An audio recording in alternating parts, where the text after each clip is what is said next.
ceiling. Those are pews. So many times you and I relate to the world around us by what we perceive to be reality. And yet we gather on this day to celebrate something that makes no sense to the sensing world.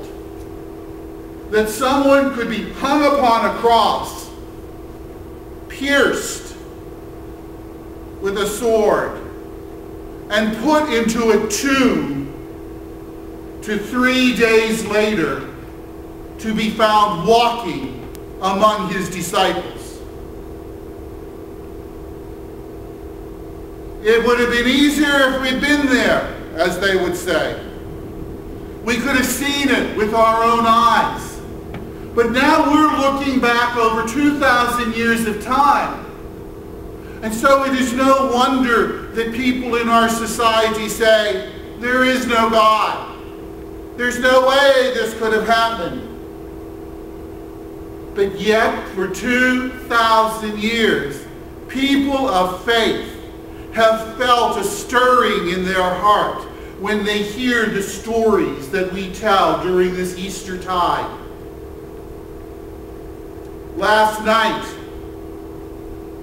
as the deacons sang the Exultet over and over again, he kept using the phrase, on this night, because on that night is when the miracle happened. But that miracle is still happening today.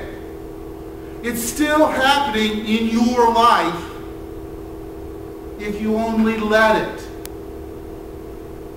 You see, so many times in our rush to make sense of who God is or what God is, we create these little shoe boxes, as my spiritual director used to tell me. And we put God in our shoe box and we put him up on the shelf until we need him. And then we sometimes forget he's there until something happens that's a crisis in our life. And then we have to search for the right shoebox. And because we're out of practice of locating that shoebox, we struggle with our faith. And so on this day, as we celebrate what faith reveals to us, we want to clean away the dust. We want to say to the Lord, help us roll the stone in my heart away so that your resurrected glory can be revealed to me and through me to others. We can't place God in a box. We can't comprehend God. All we can do is accept the great miracle and gift that God is to us and imagine the possibilities of what God can do through you and through me in this unbelieving world. We stop each Sunday between the nursing home Mass and this Mass at Panera Bread down on Michigan.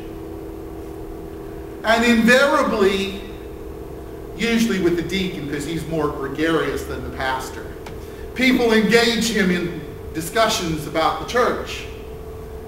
And there are so many people out there, you know, old Catholics, oh wow, what are those? And when's church? And what do you believe? And they're out there thirsting for that gift of faith.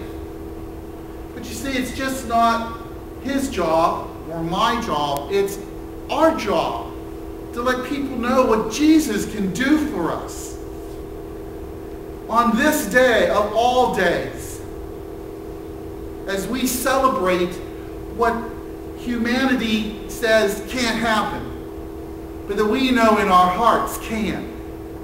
The transforming love of God that could raise someone from the dead raises you and I from self-loathing, self-hatred, selfishness, self-centeredness, and transforms us into a loving, giving person that is the reflection of God's love in the world.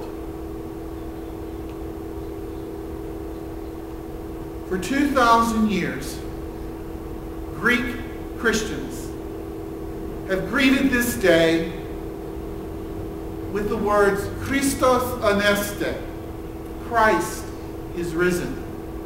The response to that is alithnos aneste, he is risen indeed. May the risen Lord shine in your hearts, in your eyes, in your speech, in your actions. And may he so transform you that as you bear the title Christian in your life, others will say, see how the love of God shines in them.